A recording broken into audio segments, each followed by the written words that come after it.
வணக்கம்.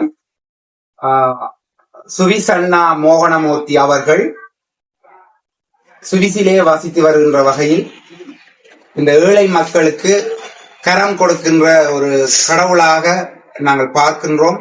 அந்த வகையிலே இன்றைய நாள் எங்களுடைய முல்லை ஸ்டார் இசைக்கலாமன்றத்தினுடைய 5ஆம் ஆண்டு நிறைவு விழாவை முன்னிட்டு 1 லட்சம் ரூபாய் நிதியினை எங்களுடைய கலாமன்றத்திற்கு சாப்பாட்டுக்கு அனைத்துக்கும் உடனடியாக மறுக்காமல் அனுப்பி வைத்த சுவிசண்ணா மோகனமூர்த்தி அவர்களுக்கு எங்களுடைய மனமார்ந்த நன்றிகளையும் வாழ்த்துக்களையும் கூறிக்கொள்வதோடு அவருடைய சேவைகள் இந்த வன்னி மண்ணிலே பறந்து காணப்படுகிறது.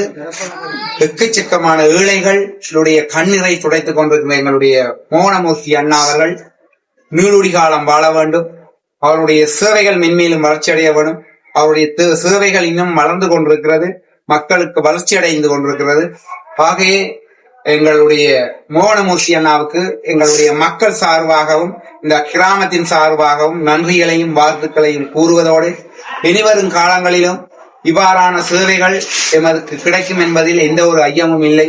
நான் கேட்டதுக்கு அமைவாக நிதியை உடனேயே நேரங்கள் காலங்கள் பாராது அனுப்பி வைத்தவர். நான் ஒரு மிஸ்கோல் தான் அடித்தேன்.